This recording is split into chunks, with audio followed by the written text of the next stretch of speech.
What's poppin', everybody? It's your boy, the new school bully, Kid Tini, reporting for duty. I'm not alone, I'm with the Queen herself, Queen Azizzar. Your Highness, thank you for having me on the show. Like this is your show? I mean, you know, I could take it over if y'all got the bag. If the bag. Wow! Wow! Think about it. In a whole pandemic. Think about it. It's hard. It's hard out here. Bully, the second coming, how are you feeling? I'm feeling great. I feel amazing. I'm glad, you know, the album is finally out and the people can, you know, indulge and enjoy the music. And yeah, it's very exciting. Very exciting. How has it been seeing the way that people have been reacting to it? It's been bittersweet, I guess. How so? Because a whole lot of the people like really love the song. Yeah. But you always find those 2-3 in your mentions that day who feel like, you know, they know how you're supposed to be sounding. Nice. You know what I mean? And that kind of, you know, that kind of energy. I mean, I'm all for constructive criticism. But I mean, if it comes from a place where you just want to seem like you know something about something, right?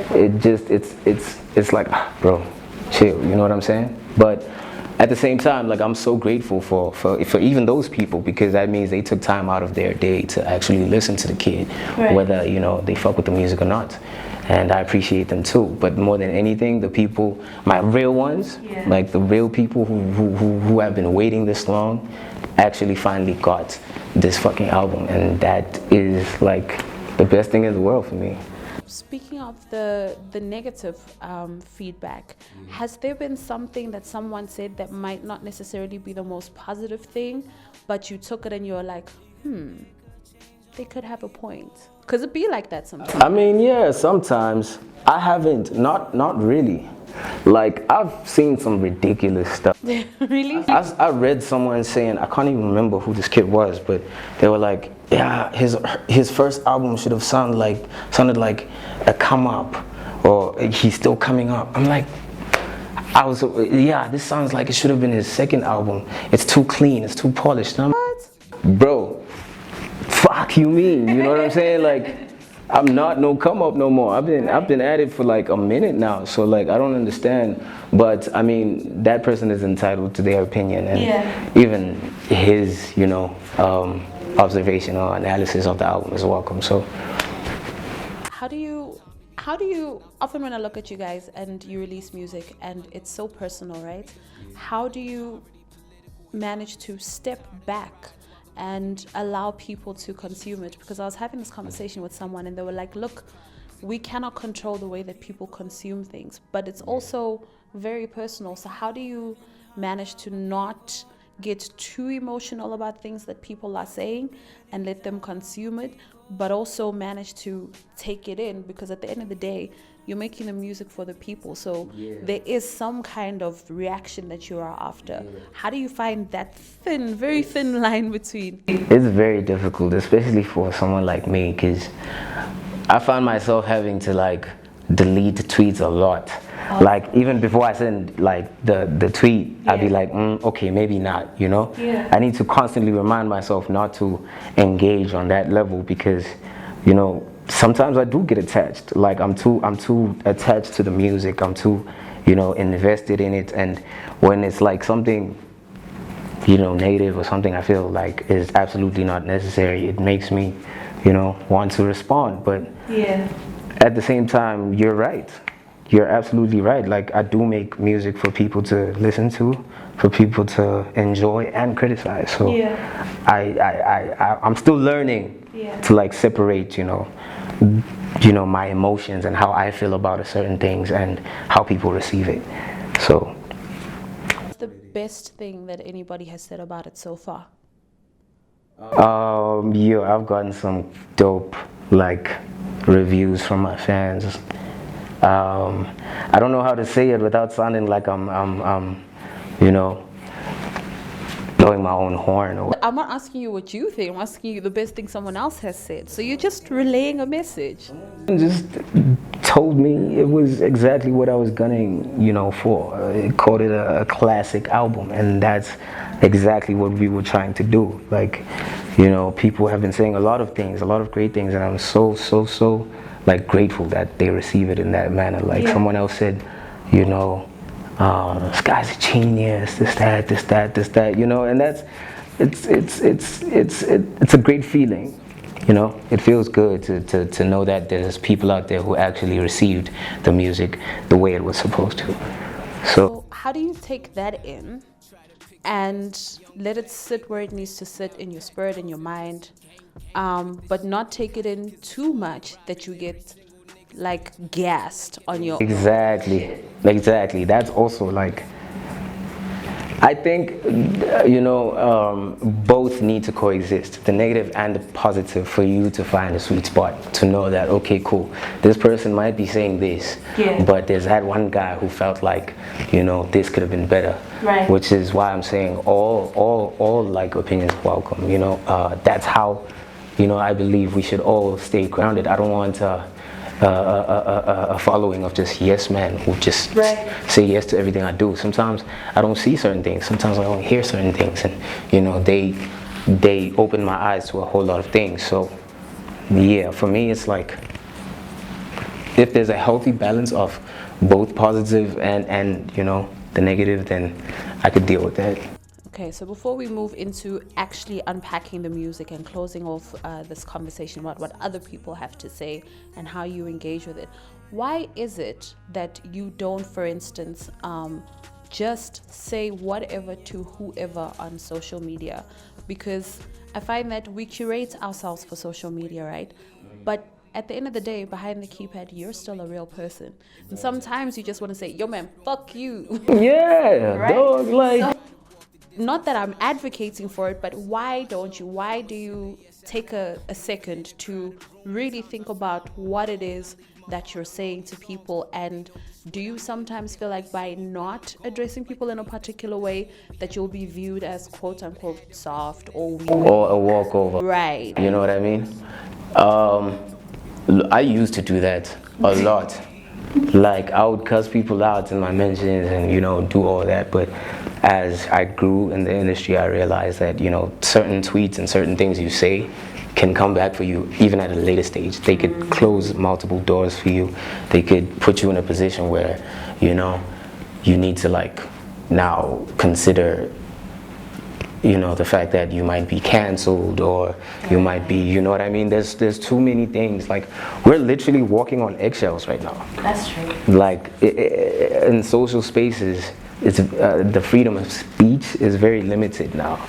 So like, yeah, I'm trying to, you know, appeal to certain people and certain brands, and some things I just can't, you know, just outright say on the internet, and I don't have it down pat. Sometimes I'll be going off. Sometimes my Twitter feed is just filled. I'm just like crazy on my Twitter feed, or you know what I mean? Like sometimes I'm like a drunk uncle at like a party. Sometimes I'm like, you know, an advocate for, you know, people's rights, or sometimes I'm super woke. Sometimes I'm just ignorant as shit. So it's like, but that's me, that's just how it is. But, you know, I realize that now we have to kind of, you know, filter that to accommodate, you know, everyone, and not be too out there. All right, so let's move out of chats and other people chats. The second coming. It was so interesting when I saw when you put out the track list, I think it was the day before, and it's this long table. And it was just the one Tini in the middle. And then I was like, huh, okay. And then when the actual album came up, and then I was like, oh, it's Tini and the Tini Disciples. Like the Last Supper. Why that visual representation? And also then why the second coming? I mean, it's easy for people to go coming of age, second coming. But the second coming in and of itself on its own has a very strong meaning. Tell me about that. Damn, okay. So, obviously, the whole second coming thing is very eyebrow raising. I don't want to say blasphemous because that's not how it's meant to be. But, I mean, I'm sure it could probably tick a few people off because, you know, for whatever reasons they think it's not. But for us, I was just, you know, embracing that part of myself. You know, I'm a God-fearing person. You know, I try to live by the book. I try to, you know, I'm not saying I'm a saint or nothing, but like, and I speak a lot about that in my album. Yes. You know, a lot of songs speak about like my relationship with God and whatever. And me saying that this is my second coming is me saying that like you're going to see the Lord's work through me. You know what I'm saying? Like that's what this is, and I acknowledge that I'm but a vessel. You know what I'm saying? Like sometimes I don't be writing this shit myself. Like sometimes it just comes out of me, and I believe that that's God. You know what I'm saying? He guides my pen at certain, you know, points, and yeah, that's why I you know, imitated God's son, because essentially I am. All of us are. You know. Because, I mean, the Bible itself says that we are made in His... Right. So that's what it was for me, and yeah, obviously there's like controversy around it and whatever, and it would have been something to talk about, but yeah, mostly for me that's what it represents. And also the second coming biblically speaks about, you know, God coming down to save His people, and in this instance Tini's coming back to save hip-hop, and that's what it is. Now that you mention that, what do you feel like hip-hop needs to be saved from? I think, and by you specifically, I think I think I did. I mean, I believe that, you know, the state of hip-hop in the country right now is a bit tricky. You know, we've allowed a whole lot of things that I'm not going to get into. Avoid, you know, smoke, trying to live a healthy life, you know, and trying to stay out of trouble. Right. But like, yeah, we've allowed a whole lot of things to pass in the industry, and it's like no one really wants to, you know, be an advocate for it anymore. Right. You know what I'm saying? Like no one wants to do it like unapologetically. And like for me, it's like, as much as I'm dabbling in other genres and there's a whole lot of singing, essentially it is still hip hop. I'm not doing my piano. I'm not doing, you know, I'm not doing house music or whatever. All of it sums up to hip hop, and that's why I feel like, you know, that's what was missing, you know, and it being South African more than anything, it not sounding like, you know, too far removed from our people, which is another thing that I feel like a whole lot of, especially the new wave, you know, artists don't take into account. We represent a certain people, and, you know, if we kind of like, you know, avoid that or neglect that market, it's like, I mean, dude, the biggest song in the country right now is Imali. Ening, you know what I mean? Like, and that's like a South African song. You can hear it anywhere, like anywhere you go, like you will know that that's, you know? Yeah. And that's what, you know, I think we've done in this album. I think that's what my team prides itself in doing, because that's the music, you know, that they provide the people, the music for the people. Right. So I hope I answered your question. You did. Listening to The Second Coming, I heard a lot more Xhosa raps. Right.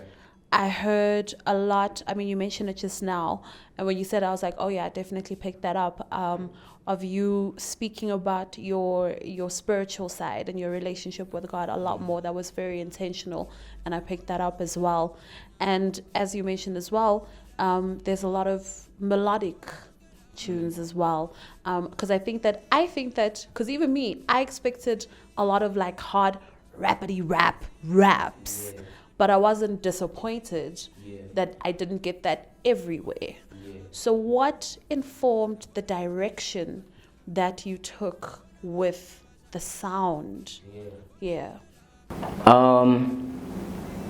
I've been rapping for as long as I started making music. Yeah.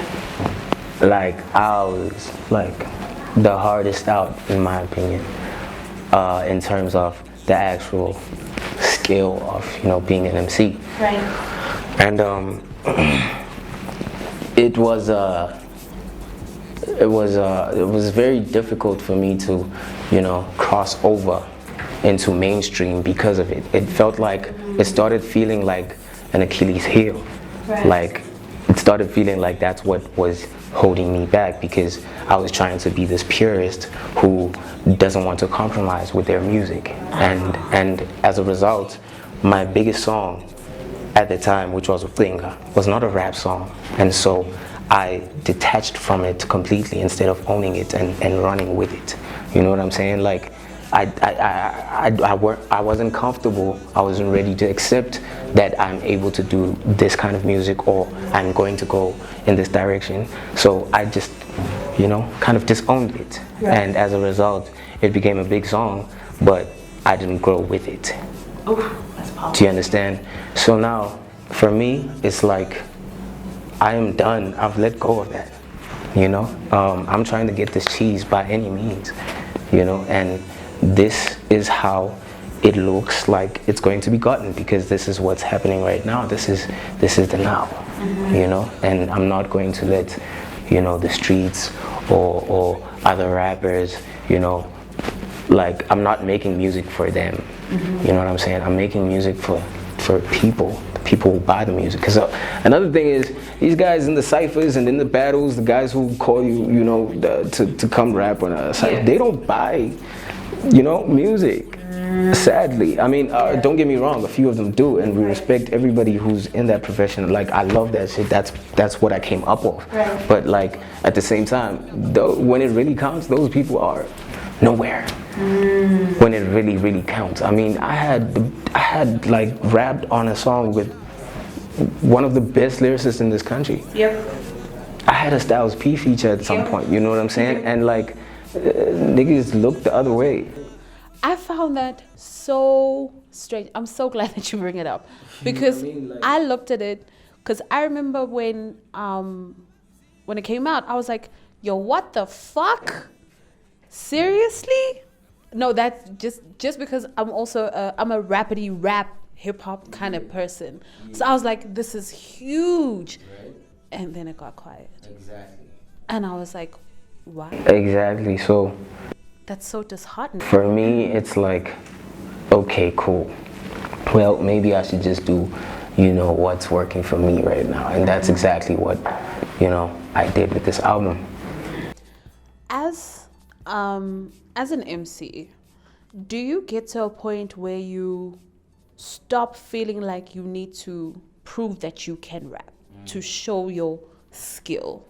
Because I feel like sometimes you're under pressure all the time. Like, every time he opens his mouth, it's got to be some hard, rapidy rap shit. Do you get to a point where you're like, I could, but I don't have to? Yeah, definitely. I feel like niggas know I can rap at this point.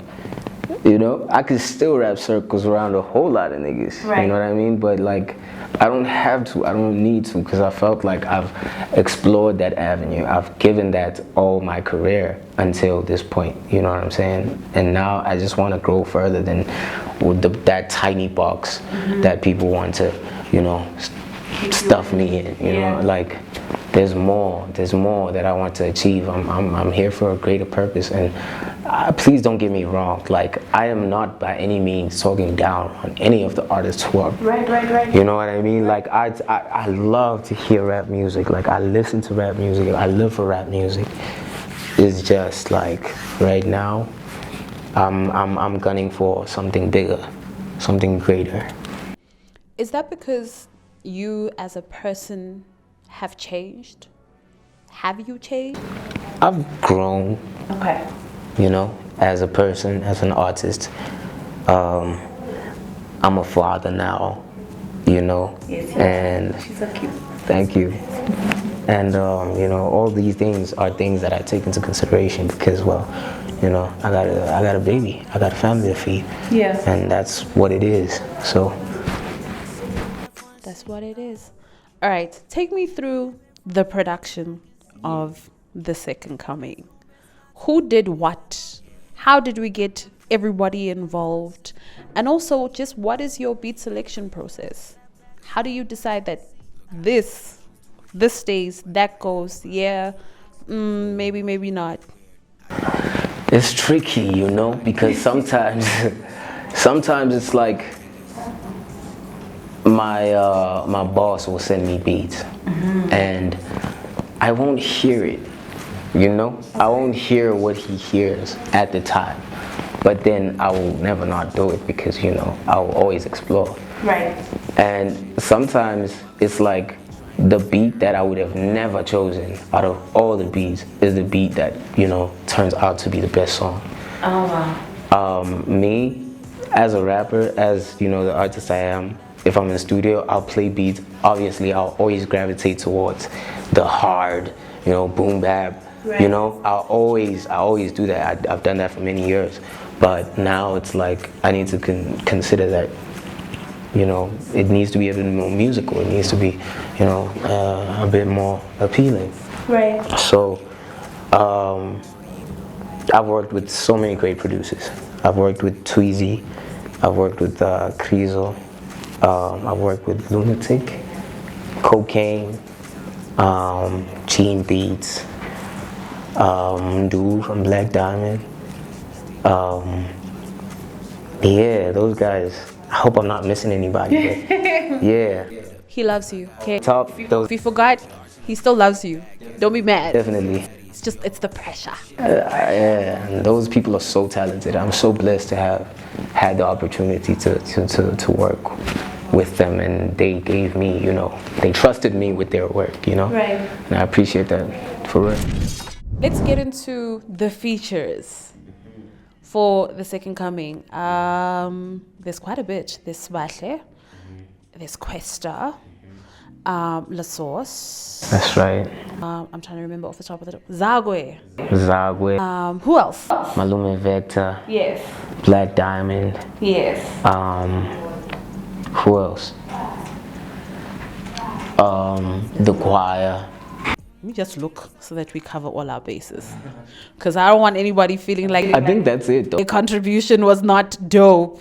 Yeah, I think you got them all. Oh, there's Manny Yack. Manny Yack, shit. How could I forget? Sbahle. Sbahle, yes. Yes. Yes, shout out for that. Right? Shout out to those guys. Those guys really killed those songs. How do you go about figuring out who to work with? It's a vibe to me, you know.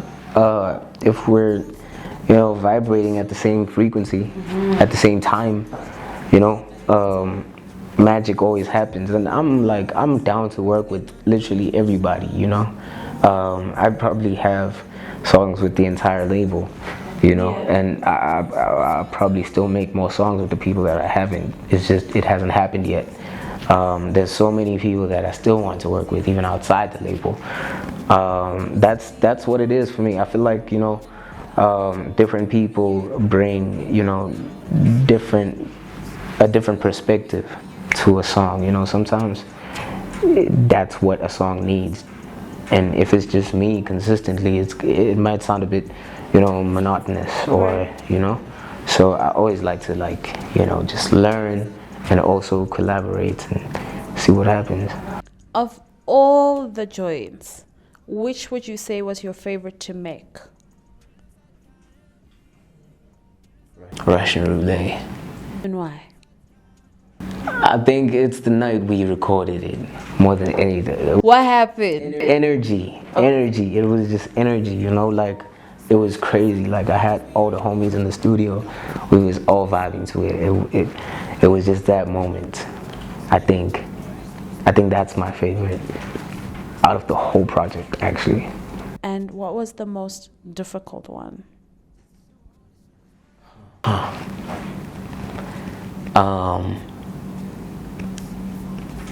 Nana Tula.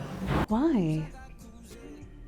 I had different versions of that song. Really? So I knew I needed a song like that, but like, you know, I didn't know how to make it appropriate because after every attempt on different beats even, Really? yeah, I would sit back and listen and feel like, yo, I sound too hard, I sound too, you know, I'm speaking to a little girl, you know what I mean, I'm speaking about a little girl, and I'm out here like kicking it to her, like I'm rapping to her. Rappity rap shit. And yeah, my team even made me aware of that, you know, with yo, bro, like, yeah, you're saying some dope shit, but like, you're not talking to like a 30-year-old woman here. Right. You're talking to someone, you know, who's gonna want to sing the song. You know what I mean? Who can understand the song as she grows. And I was like, actually, that's right. So that's when I actually hit up Malume Vector, because he recorded one of the versions actually. Okay. Malume Vector recorded one of the versions of Nana Tula, and he was like, yo, dude, actually, I have a song titled this too. I'm like, what? That's crazy, play that shit. As soon as he played it, I was like, bro, scrap everything I just made, like, let's go. Right. You know? And that was like the third, fourth version of that song, and that's the one that made it. And that's the same for How Many Times as well. Yeah, how many times? It makes me upset. Yeah. It makes me upset like you're talking to me or like you're talking about me. I'm like, why? Why would you do that? That song is so old, dude. It's so old. Like, it was recorded ages ago, and it was one of my least favorites. But Why? because, you know, I wrote it when I was in a certain space, I guess, and you know, as the years went by, I moved out of that space, and now it didn't resonate with me anymore. But then I, you know, remembered I'm not making it for me.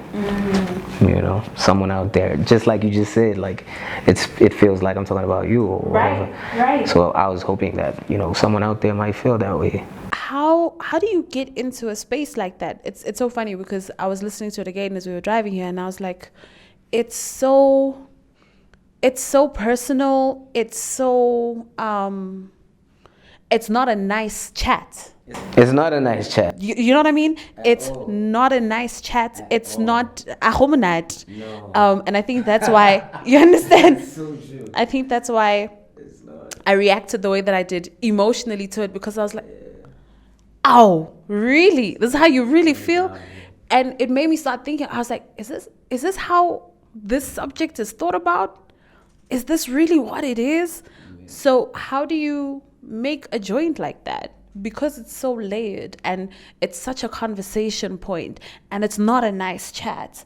How do you get into making that, saying it out loud for people to hear? Because when I listened to it, I was like, this is a journal entry. This is that shit that you write and nobody ever gets to see. Exactly.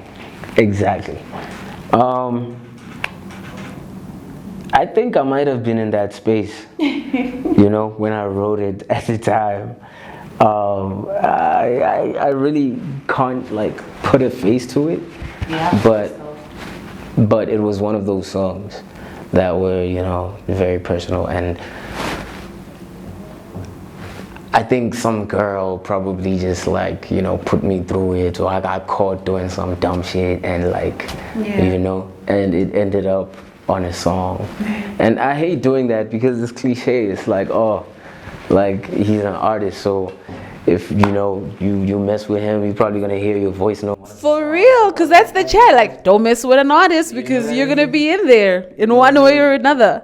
I didn't like it because of that reason. It was like it was a cliche for me, but at the same time, it was one of the very few songs where you actually, you know, hear that side of me, like something that personal. So I was like, okay, cool, let me let the world in, let me open up to the world, and hopefully, you know, the world will open up to me. Are you different from that person on How Many Times? and from the person who wrote that as well, are you different? Because you say you were in a particular space at that point in time. Where are we at? What's been the progression? I actually wish we could play the song. Hey man, me, I can tell you, it's about infidelity. Yeah. It's about, you know, this other woman, and there's a part where you say something along the lines of, she was just the distraction from you, but I don't want her because I love you. Yeah. And then the woman in me was like, so why the fuck did you do it? Yeah, because we share the same bed, not the same views and all that. I am a different person, you know. I'm no longer in that space at all. You know, I'm in a very, I mean, you know, but it's the sad truth, because a whole lot of, you know, males reason that way. Yeah. And it's sad, like, you know, sometimes you don't want to hurt the person, you know, you love, but it just so happens that, you know, it happens, just how it is with niggas, you know, and it's not the best way to move at all, but, you know, it's human, I guess. Sometimes you just be hanging with like whoever, you know, and it just so happens that, you know, they really messing with you that day. Your girl pissed you off that day, she said some shit, and it ended up, you know, being something you did and now regret. Right. Because it's gotten to a point where it's, you know, removing you from a person you actually really care about. Right. But other than that, like, let's just avoid cheating, guys. Let's just not cheat. All right. Tini for president, I'm down with that. But being a girl dad, does it make you change your outlook? Because people assume that when a man gets a daughter, it's definitely going to change the way that you look at treating women, the way that you move as well. And you start to think about, you know, one day this little girl of mine is going to grow up to be a woman and encounter a man like me. Do I like that or not? Does that actually happen, or are we just making assumptions that that's what should happen? It definitely happens, you know. Karma's a real thing.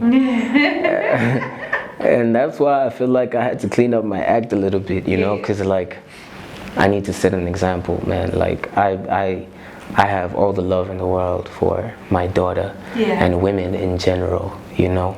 I grew up in a home where, you know, there were some pretty strong women, you know, at times even stronger than the male figures.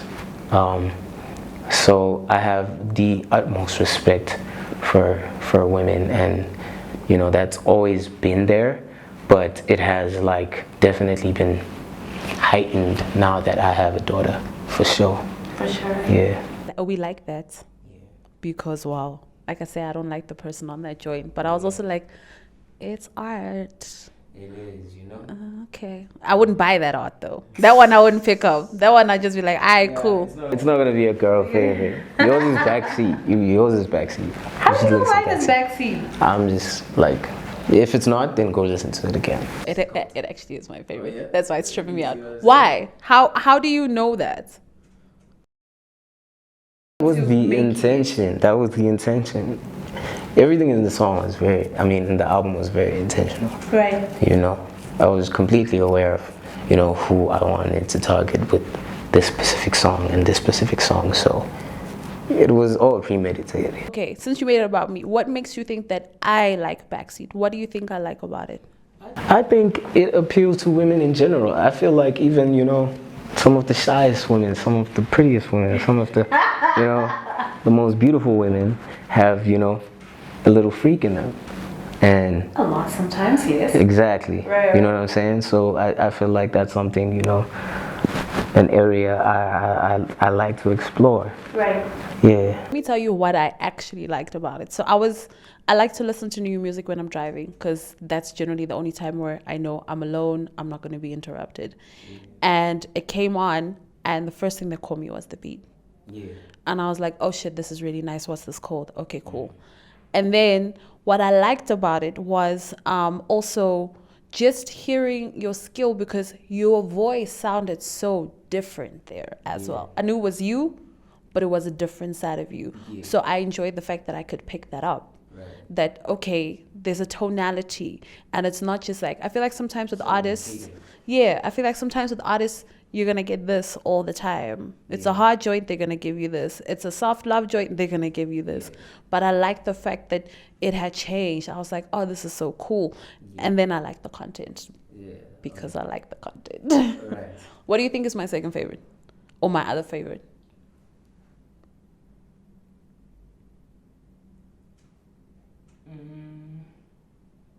Does Tini know the Queen? I do, because I got the first one right. You know? So that's points already. Okay. If you get the second one, then I'll be like, alright, cool.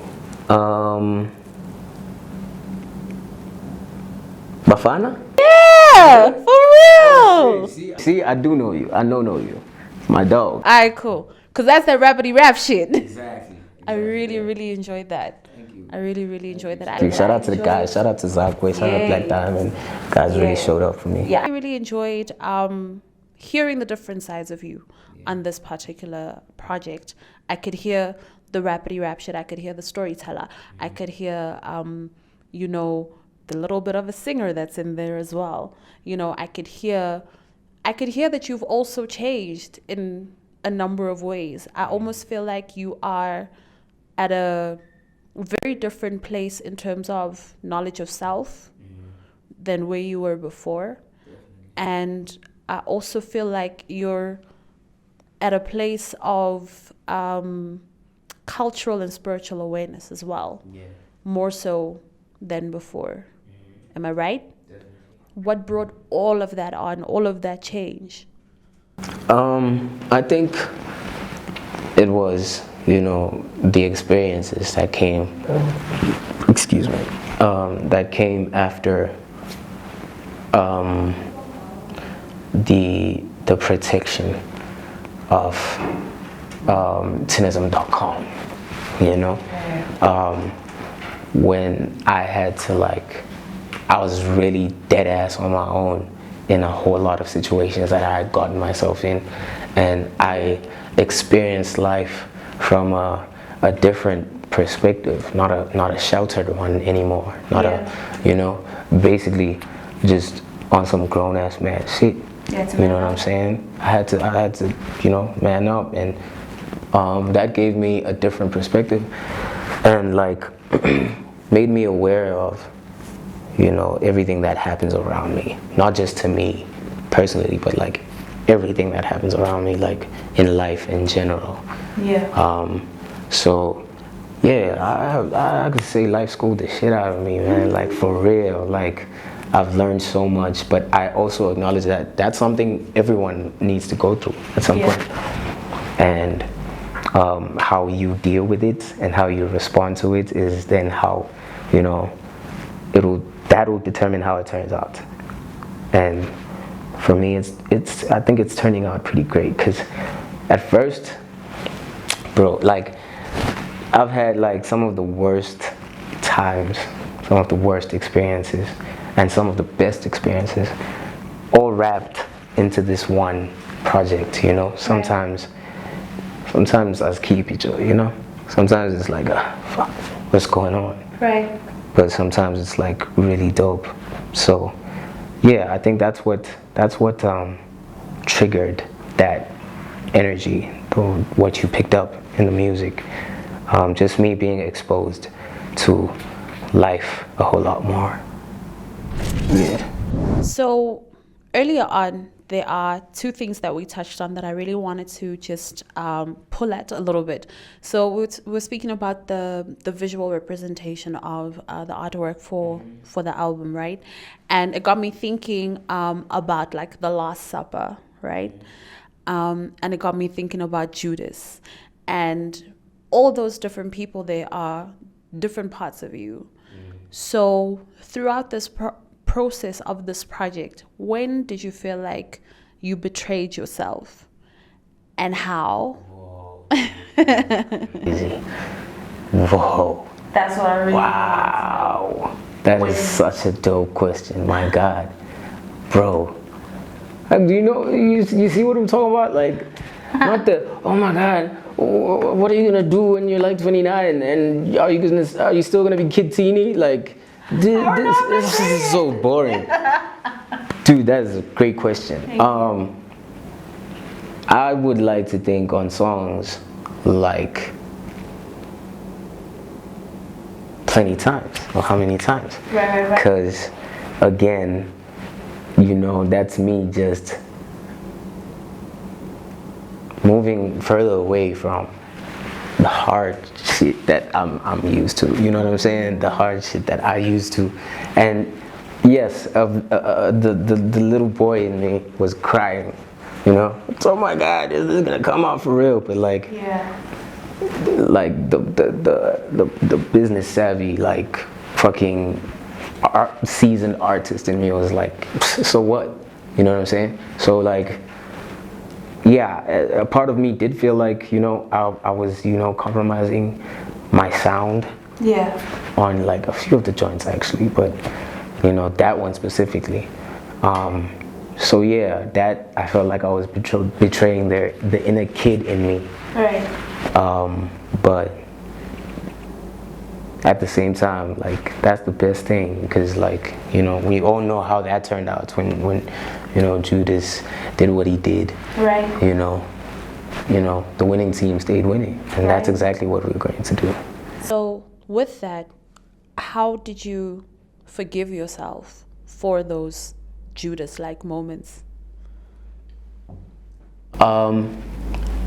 I think, like with everyone, it just takes, you know, you accepting that you are not perfect. You know, you're not, you're human, and also like, you are making music for other humans. Right. Especially in my case, because I catered a lot to people instead of rappers, like I mentioned before. So I accepted, you know, that that's what it is right now. I've accepted that I'm playing the game. I've accepted that I'm doing that so I can change it.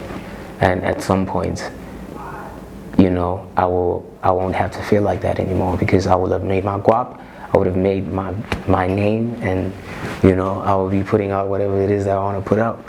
Right. So looking at that's what I use to, you know, kind of console myself and be like, all right, cool. It's my debut album. I bet still we have a lifetime of albums to still go. So you just mentioned changing the game, and earlier on you spoke about saving the game. So what does an ideal SA hip-hop game look like to you? Because if you're saving and changing, that means there's a different picture that you see, and you feel like you are the change that can affect that picture manifesting. Definitely. So what is that ideal picture? I want to see an industry that's not saturated with the same sound. Like, I want, you know, the artists that come after us to not have to feel the pressure of, you know, having to sound, you know, however, you know, people want. You know, they can do what they want, basically. Like, they can just make whatever music they feel like. I feel like that's you know, that's when we'll truly be free, and you know, we'll truly, you know, break into other, you know, countries and be accepted there and be celebrated there. I want to not have to do interviews every time I drop some stuff. I want it to be possible for, you know, the artists that come after us to just, you know, be known for the music, and the fame doesn't have to be attached to it. You know what I mean? Because that's how I feel. I feel like, yo, if I could choose, I would just have my message out there without, you know, people even knowing my face, because that's all I've really wanted.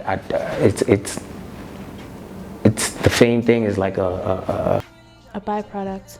You know what I mean? Like, it's like a jail. Like, sometimes I just want to, you know, walk down the street, bro, and you